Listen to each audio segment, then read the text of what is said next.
Hi everybody, good morning. இன்றைக்கி நான் வந்து எங்கே நிற்கிறேன் பார்த்தீங்கன்னா, தூத்துக்குடி மாவட்டம் புதுக்கோட்டை. ஸோ நல்லா மழை பெஞ்சிருக்குது.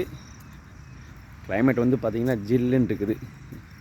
லொக்கேஷனு இந்த கிளைமேட்டெல்லாம் பார்க்குறப்போ மலேசியாவில் உள்ளது மாதிரி இருக்குது.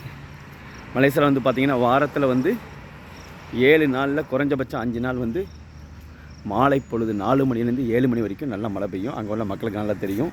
ஸோ அதே கிளைமேட் வந்து பார்த்திங்கன்னா இன்றைக்கி தேதி 20/1/2024 நம்ம தூத்துக்குடி மாவட்டம் புதுக்கோட்டையில் ஏர்போர்ட் ஏரியாவில் வேலவன் நகர் நல்ல கிளைமேட்டாக இருக்குது. ஸோ என்ஜாய் பண்ணிகிட்ருக்கேன். வாக்கிங் வந்தேன். Okay viewers, Dharma reels and பாக்கியா சேனல் சப்ஸ்கிரைப் பண்ணுங்கள். ஓகே, பாய்.